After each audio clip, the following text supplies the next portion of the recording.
Boa noite, meus amados, minhas amadas em Cristo Jesus. É com muita honra e alegria que mais uma vez estamos aqui para transmitir uma palavra, uma mensagem de vitória, de bênção para a sua vida. Sabendo que o Deus que nós servimos é fiel e poderoso para cumprir as suas promessas. E eu convido você, neste momento, a abrir a sua Bíblia no livro dos Salmos, de número 33, e nós vamos ler os versículos 11 e o versículo 12. Salmo 33, 11 e 12 diz assim: O conselho do Senhor permanece para sempre, os intentos do seu coração de geração em geração. Bem-aventurada é a nação cujo Deus é o Senhor, e o povo que ele escolheu para a sua herança. Neste salmo, nós encontramos o salmista exaltando as obras de Deus, exaltando, por certo, a grandeza do operar das mãos do Senhor e a sua justiça.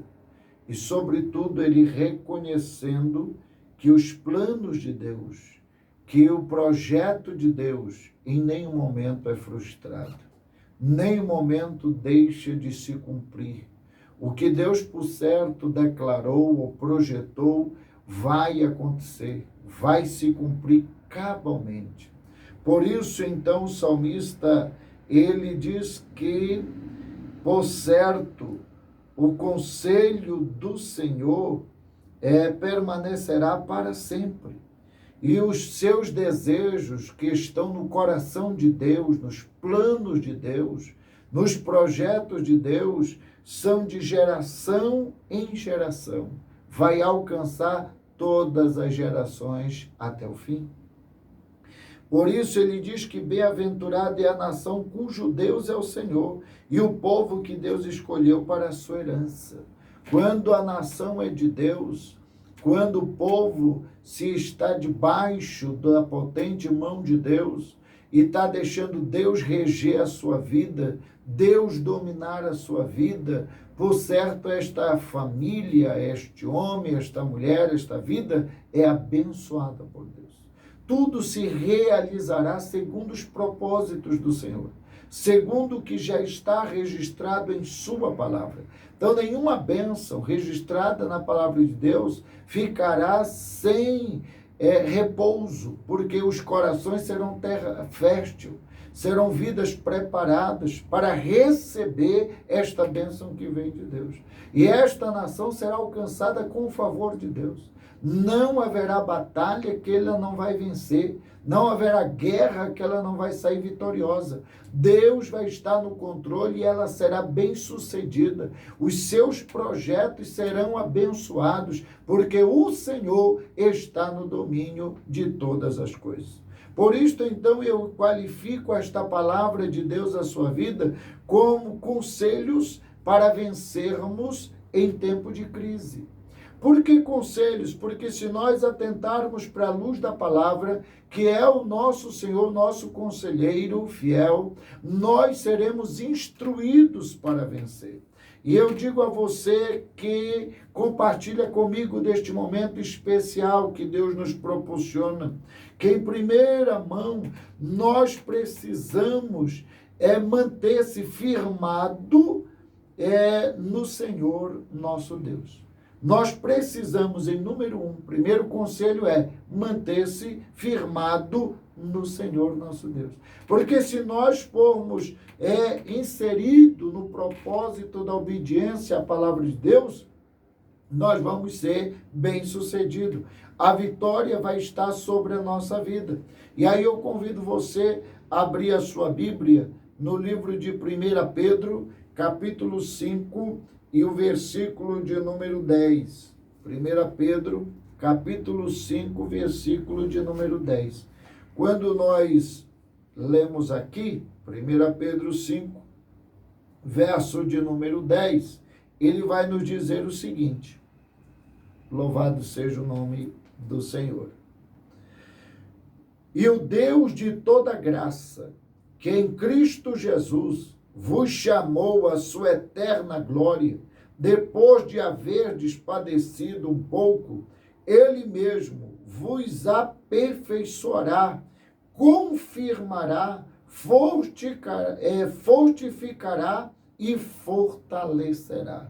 Deus então traz ao coração de Pedro e ele diz, meus amados, depois de você passar por várias provações e você ter enfrentado algumas lutas na vida, não se desespere. As aflições, elas vêm sobre cada um. E estas aflições, elas estão espalhadas a todos os seus irmãos. Pedro está falando da perseguição da fé, da perseguição da propagação do Evangelho. No mundo em que nós estamos vivendo hoje, nós estamos vivendo um desafio de fé. Nós estamos vivendo um confronto da nossa própria fé. E na hora em que nós olhamos para o mal que está instalado em todo o mundo, então nós vamos buscar refúgio aonde? Em Deus, que é a nossa fortaleza. Portanto, nós precisamos estar firmados em quê? Em Deus. Porque se nós confiarmos nele, nós seremos vitoriosos. Depois de um tempo de termos padecido, Pedro diz, este mesmo Senhor vai te aperfeiçoar. Por que aperfeiçoar? Ele vai confirmar a tua fé. Ele vai confirmar a tua confiança. Você vai sair preparado para um grande desafio de Deus, para pregar a palavra, anunciar as verdades, compartilhar a tua experiência de fé. E Deus então estará confirmando que aquele que confia nele será bem sucedido. Ou seja, vai passar pela prova, mas vai glorificar a Deus. Vai exaltar o nome do Senhor. Você não será destruído. Você não será consumido, você será fortalecido, você será fortificado cada vez mais em Deus e Ele te fortalecerá. Louvado seja o nome do Senhor. Quando nós vemos Pedro falando desta visão, nós vamos compreender por certo do que o apóstolo Paulo diz em Efésios, capítulo de número 6. Efésios, capítulo de número 6.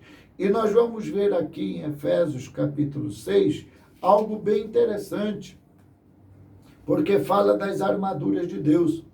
E Paulo está dizendo a partir do versículo 13 o seguinte, olha o que ele diz, Efésios 6, verso 13. Portanto, tomai toda a armadura de Deus, para que possais resistir no dia mau. E havendo feito tudo isto, ficai firmes.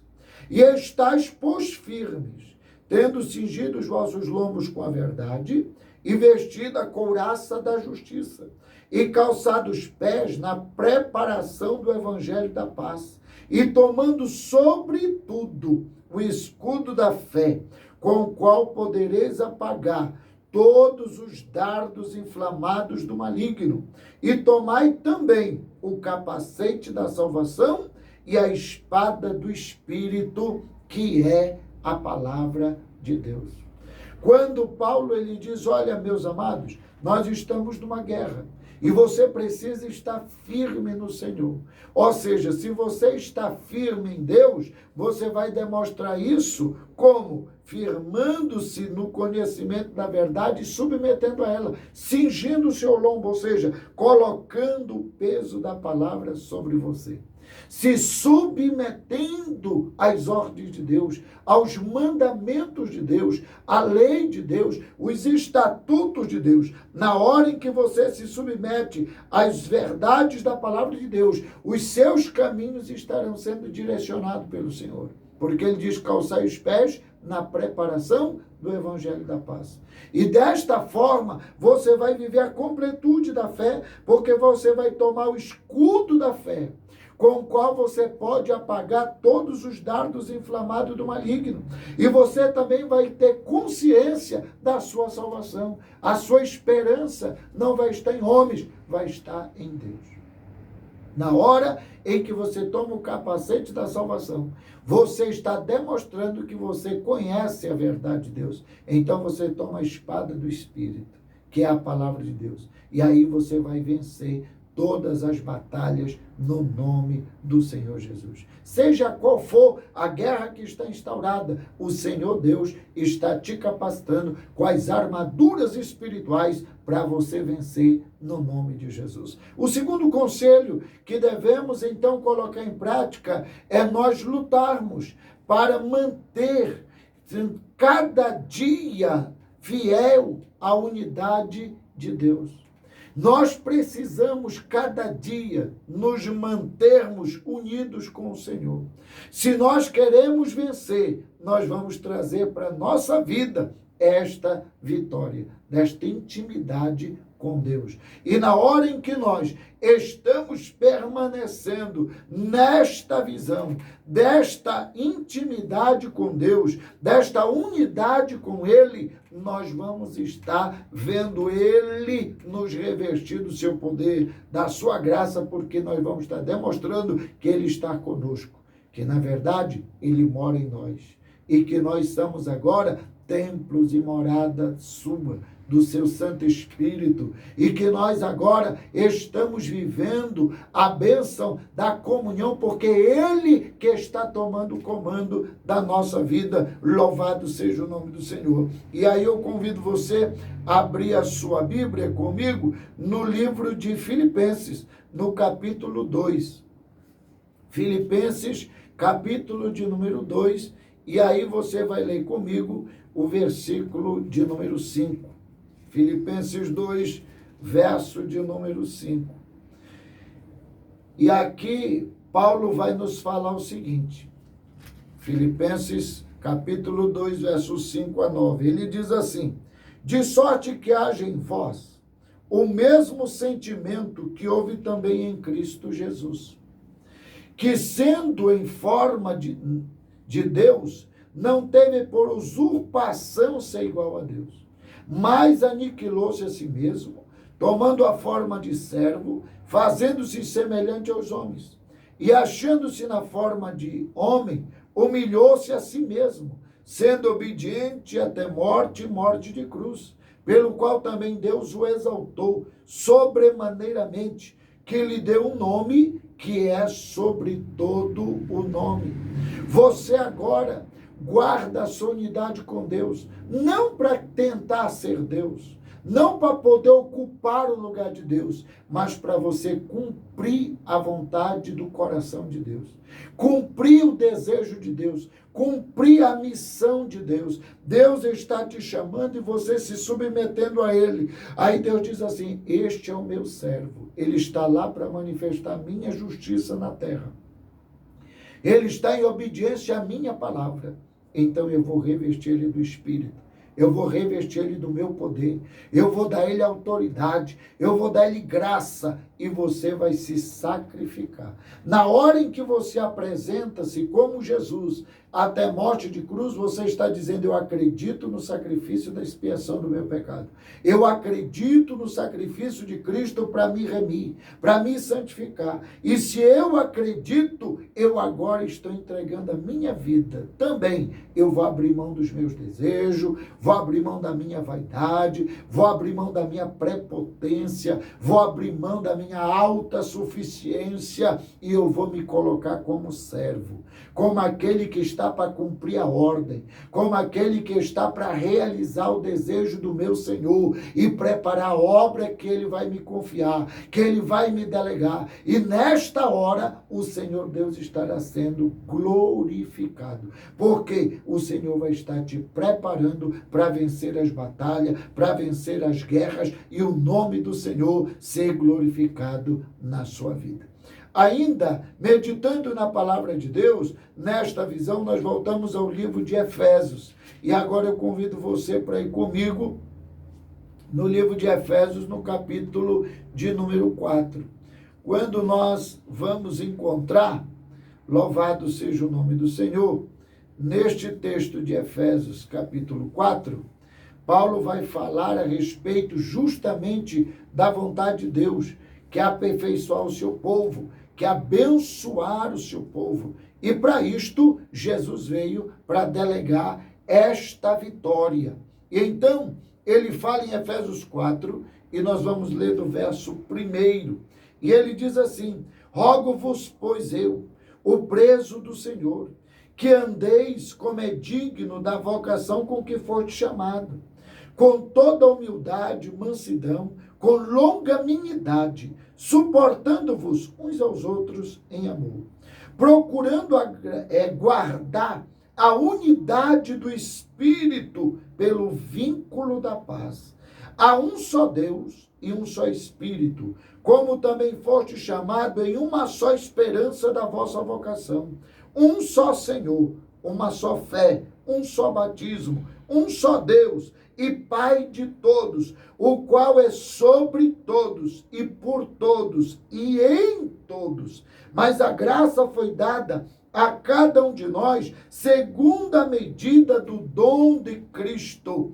Pelo que diz a palavra, subindo ao alto, levou cativo o cativeiro e deu dons aos homens. Aí eu pulo os demais versículos e leio com você o versículo de número 13, que diz assim: até que todos cheguemos à unidade da fé e ao conhecimento do Filho de Deus, a varão perfeito, à medida da estatura completa de Cristo. Quando então nós olhamos aqui, Paulo fala da unidade da fé em Cristo. E ele está dizendo, da forma em que você se entrega diante de Deus, você se entrega como filho amado, como foi Cristo. Vivendo esta experiência de uma vida que está vivendo para cumprir a missão do Pai. Aquele que lhe chamou. Agora, Jesus foi ao céu e ele deixou os dons. Ele destruiu esse dom que é o dom da graça de Deus. Esse dom é o dom da misericórdia, é o dom da salvação. Deus agora vai te capacitar, você, para cuidar da sua casa, cuidar da sua família, cuidar dos seus amigos no campo da fé. Você será agora um mensageiro de Deus. Você será agora um pregoeiro da justiça de Deus. Você será agora um anunciador de boas novas. Deus olha para você e diz, você vai falar da transformação que há na sua vida, porque você vai ser redimido pelo sangue do Cordeiro e vai haver mudança na sua vida. Você vai pregar com testemunho de vida. Você vai ser pregoeiro da justiça, porque você vai anunciar as verdades da minha palavra. Você será um homem, uma mulher que vai compartilhar da sua experiência comigo. Você será pregoeiro da boa nova. Você vai anunciar os feitos da minha justiça. Você vai falar das curas. Você vai falar das libertações. Você vai falar das provisões. Você vai anunciar as bênçãos contidas na palavra de Deus. Que quando o homem se humilha diante de Deus, ele recebe da parte de Deus. Ele recebe a bênção de Deus. Dessa forma você estará tomando posse da bênção do Senhor. Você estará tomando posse das misericórdias de Deus. E a bênção do Senhor estará sobre a sua vida. Louvado seja o nome do Senhor. O terceiro conselho que eu dou a você nesta palavra é você não desprezar a ajuda dos conselheiros, daqueles que Deus levanta como conselheiros na sua vida, e sobretudo o nosso amado Espírito Santo, que foi nos dado para nos ensinar todas as coisas. Você vai observar que o Espírito de Deus, ele vai ser o teu melhor amigo, o teu conselheiro fiel, na hora em que você precisa tomar qualquer decisão, dar qualquer resposta. Antes de tudo, humilhe-se diante de Deus. Busque um momento com o Espírito Santo e ele vai falar a tua mente ao teu coração. Ele vai te instruir a decisão certa, a resposta certa, o caminho certo, e a glória de Deus vai se fazer presente. Quando você toma posse desta bênção, a unção do Deus Todo-Poderoso está com você para lhe fortalecer no Espírito e fazer você vitorioso. Os conselhos, eles serão base da inspiração dos estatutos de Deus. Os conselheiros que Deus levanta para a sua vida, eles estarão falando das verdades da lei de Deus, da mensagem de Deus, para instruir seu coração aos caminhos certos que você deve seguir. Eu convido você a abrir a sua Bíblia no livro de Provérbios. E no livro de Provérbios nós vamos ver Salomão falando a respeito destas verdades de conselhos. E ele fala aqui em Provérbios capítulo 15, versículo de número 22. Provérbio 15, 22 diz: onde não há conselho, os projetos saem em vão, mas com a multidão de conselheiros se confirmarão. Salomão, o homem mais sábio de toda a história, segundo o que a luz da palavra nos instrui, que foi o homem que recebeu de Deus esta graça de grande bênção de sabedoria, ele diz que aonde não há conselho, os projetos perecem, a obra fica ineficaz, ela logo se desfaz, ela logo vem à ruína, mas na multidão de conselhos ou de conselheiros, você vai obter a eficácia dos seus projetos. Deus está olhando para você dizendo, não despreza. Tu queres vencer em tempo de guerra, em tempo de crise? Então é hora de tu te aproximar de Deus e deixar o Espírito de Deus levantar conselheiros e abençoar a tua vida. Homens que são balizados na palavra, mulheres que são balizadas na palavra, que têm testemunho de vida consagrada, que você pode olhar e dizer, tu és homem de Deus, tu és mulher de Deus, esta pessoa estará pronta para te dar um conselho da parte de Deus, porque a vida dela diz quem ela é em Cristo Jesus. E se você está debaixo de conselhos da parte de Deus, você será vitorioso em o nome do Senhor Jesus. Também no livro do Provérbios, e agora eu levo você para o capítulo 19 e o verso de número 20 e o verso de número até o verso de número 23. O texto vai nos dizer assim, Provérbios 19, verso de número 20. Ouve o conselho e recebe a correção, para que sejas sábio nos teus últimos dias. Muitos propósitos há no coração do homem, mas o conselho do Senhor permanecerá. O desejo do homem é a sua beneficência, mas o pobre é melhor do que o mentiroso. O temor do Senhor encaminha para a vida. Aquele que o tem ficará satisfeito, e não o visitará mal nenhum. O que é que Deus está dizendo? Atenta para os conselhos da palavra.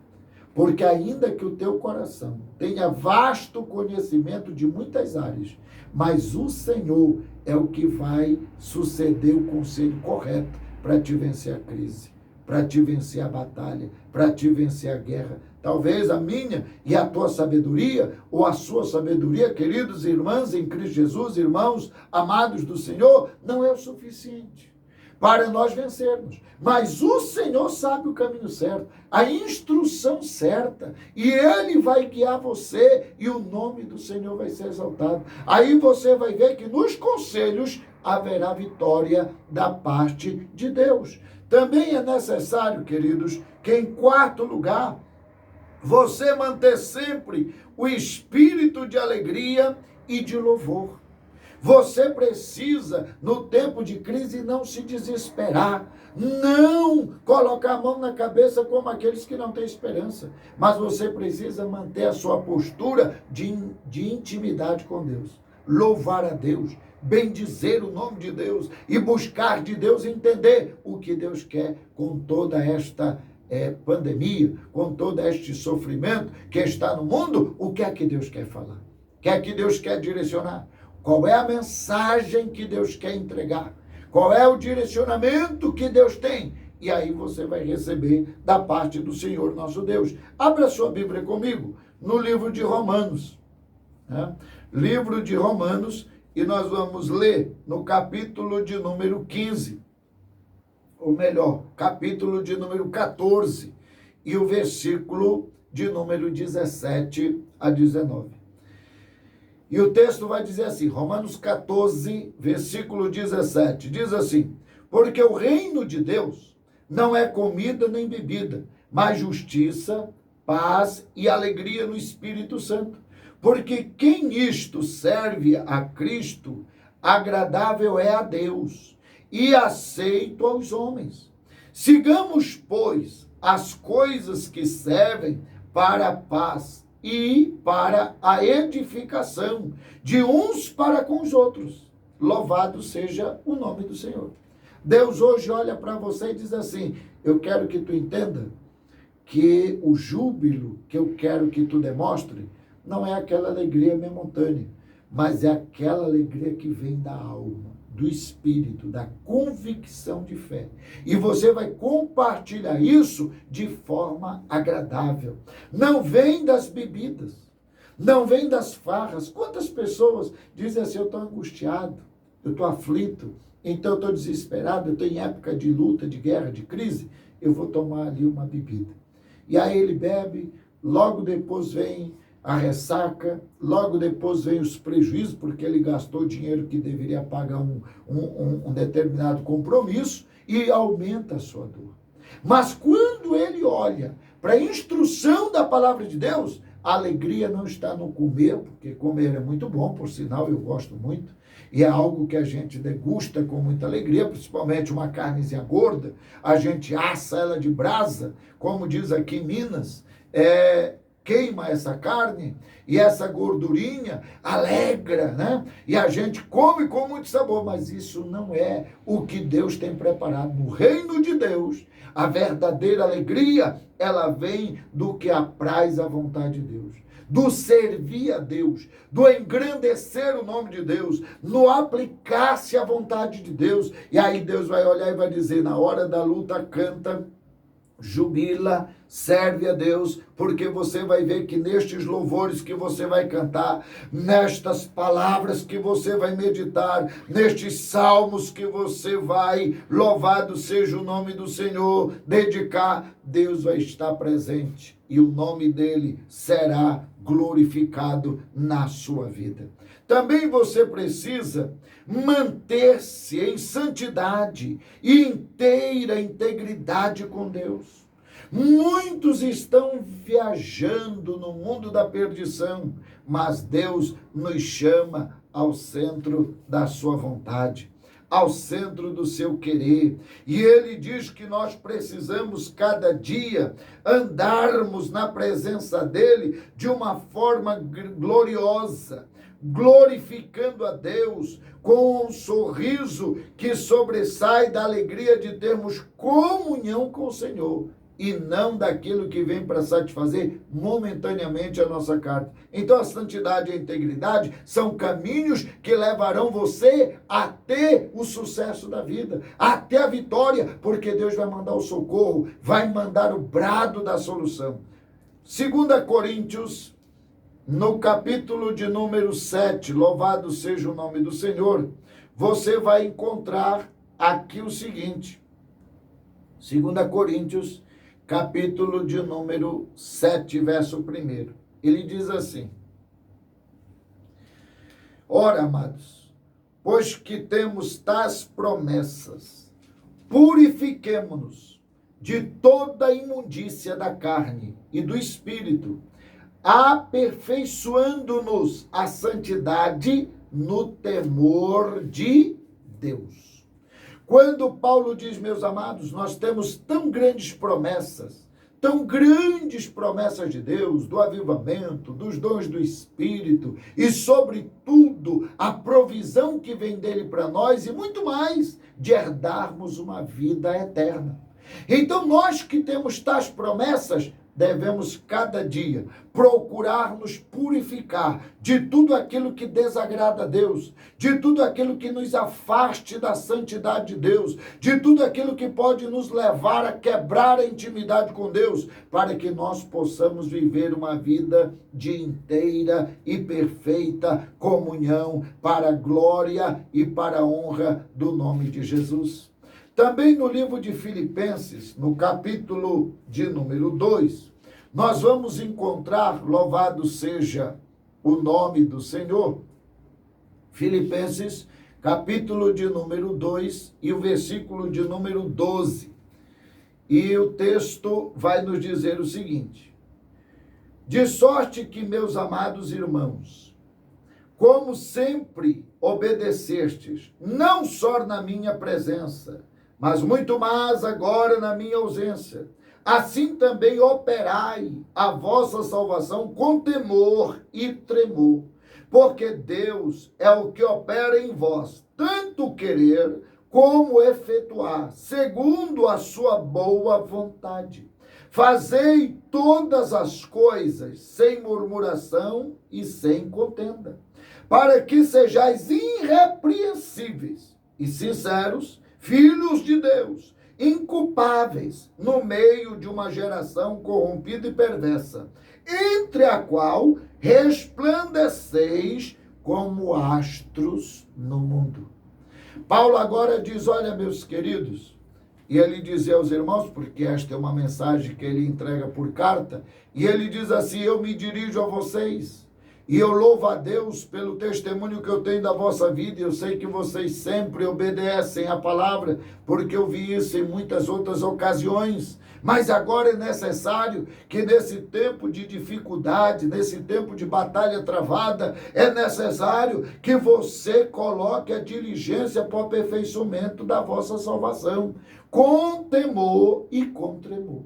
Com temor, obedecendo tudo que a palavra de Deus te instrui. Com tremor, fugindo daquilo que pode desagradar a Deus. Ou seja, eu tenho pavor de não ser salvo, então eu não vou fazer o que pode roubar minha salvação. Eu tenho pavor que Deus não use de misericórdia e me deixe perecer de fome, então eu vou procurar guardar a comunhão do Pai, para que Ele sempre tenha liberdade de me abençoar, de cuidar de mim, de abençoar as obras da minha mão, de me fazer um homem, uma mulher abençoado por Deus, sempre socorrido em hora oportuna. Deus está no controle e Ele vai estar abençoando a sua vida, Ele vai estar determinando sobre você a bênção, o nome do Senhor vai estar sobre a sua vida, por sinal, você será muito mais que vitorioso. E o sexto conselho que eu dou a você é você manter-se, ou seja, sempre unido com Deus e vencer a ansiedade e angústia na oração. Você, para vencer, você precisa estar na presença de Deus. Vencer esse momento de ansiedade, de angústia, através da oração. E aí eu convido você a abrir a sua Bíblia no livro do Filipenses, no capítulo 4, e o versículo de número 6. Filipenses 4, 6 vai dizer assim: não estais inquietos por coisa alguma, antes as vossas petições sejam em tudo conhecido diante de Deus pela oração e súplicas com ações de graça. E aí o versículo 7, ele vai fortalecer dizendo, e a paz de Deus, que excede todo entendimento, guardará os vossos corações e os vossos sentimentos em Cristo Jesus. Deus agora olha para você e diz, você está vivendo um momento de guerra, ansiedade tomou conta, você talvez olhe e diga assim, nesta luta, nesta batalha que eu estou enfrentando, eu não vejo um amigo para me socorrer, até aqueles a quem um dia eu ajudei em oração, que eu compartilhei experiência de fé, me esqueceram, não me mandam um zap, não falam comigo, não me trazem sequer um suco para me tomar com ele, e agora eu me sinto isolado de tudo e de todos. Aí Deus olha para você e diz assim, eu estou junto com você. Eu estou presente com você. Eu estou junto na sua casa. Eu estou junto com você no seu trabalho. Eu estou caminhando lado a lado com você. Então não murmure, não se desespere, mas coloque isso agora na minha mão. Eu estou junto com você. Entrega isso em oração. Entrega os teus desejos, as tuas ansiedades na minha mão e eu vou te guardar no sentimento de Cristo. O que significa isso? Eu vou trazer as virtudes do sacrifício de Cristo e vou te abençoar. O profeta Isaías diz, no Isaías capítulo 53, ele vai falar, quem deu crédito à nossa pregação, e mais embaixo, nos versículos seguintes, ele vai dizer que este Jesus, que viria para morrer por nós, pelas suas feridas, nós seríamos sarados. Então, agora, Deus vai trazer a existência desta verdade. Você vai ser socorrido. A bênção de Deus vai estar sobre você. A unção do Deus Todo-Poderoso vai estar na sua vida. Salmo de número 55. E o verso, Salmo de número 55, e o versículo de número 2. Nós vamos ver o salmista discorrendo algo bem interessante aqui. Louvado seja o nome do Senhor. E Ele é o Deus poderoso para cumprir na nossa vida esta palavra de vitória e de bênção. Louvado seja Deus. Salmo de número 55 e o versículo de número 22. E ele diz assim: lança o teu cuidado sobre o Senhor, e Ele te sustentará, e nunca permitirá que o justo seja abalado. Então, deposite a sua confiança em Deus, deposite a sua fé em Deus, e o nome do Senhor estará sobre a sua vida. A glória de Deus estará sobre você, e a unção do Deus Todo-Poderoso te confirmará em bênção. Quero levar você para fecharmos essa meditação no livro do Gênesis, no capítulo de número 41. Gênesis, no capítulo de número 41. E nós vamos encontrar aqui uma experiência de José, e ele recebe a bênção de Deus. Gênesis, capítulo 41, versos 51 e 52. Olha o que diz o texto. Gênesis 41, verso de número 51 e 52. E chamou José o nome do primogênito Manassés, porque disse ele: Deus me fez esquecer de todo o meu trabalho e de toda a casa de meu pai. E o nome do segundo filho ele chamou Efraim, porque disse ele: Deus me fez esquecer da terra da minha aflição. Deus hoje fecha esta meditação com você dizendo o seguinte: a experiência que José teve, você terá. Deus vai trazer para você a bênção do Senhor. Primeiro, Deus vai trazer para você o significado da bênção de Manassés. Toda a alegria que Deus está para trazer na sua vida, e eu tomo a liberdade da palavra já para profetizar, em nome de Jesus. Que Deus vai trazer tanta riqueza e abundância de graça. Deus vai te dar saúde e proteção. Nenhuma seta do diabo terá poder na tua vida e nem na tua família. Deus guardará você e a sua família debaixo do sangue de Jesus. E a bênção do Senhor estará sobre você, estará sobre a sua vida. O nome do Senhor será glorificado, o nome do Senhor será exaltado. E você vai dizer: Deus me fez esquecer a luta e de todo o sofrimento que ficou para trás que eu vivi. Agora eu estou vivendo o novo de Deus. Deus trará a segunda bênção, que será para você o significado de Efraim. Deus me fez esquecer a terra do meu sofrimento. Você não vai mais lembrar das coisas que passaram com amargura de alma. Você não vai lembrar mais das coisas que passaram na sua vida com dor, com pesar, com mágoa, com tristeza. Você vai lembrar como testemunho vivo. Um tempo eu passei por essa luta, mas o Senhor me socorreu. Hoje eu estou de posse da minha bênção. Hoje eu estou de posse da minha exaltação. Hoje eu estou de posse da provisão de Deus. Amados, eu quero orar com você. Coloque agora o seu propósito diante de Deus. E ore comigo. Deus vai consolidar esta palavra na sua vida. Glorioso e eterno Deus, Criador dos céus e da terra. Eu te louvo, Pai, por esta palavra que o Senhor trouxe ao nosso coração. Quando hoje eu meditava, Senhor, nesta mensagem, e o Senhor me dizia que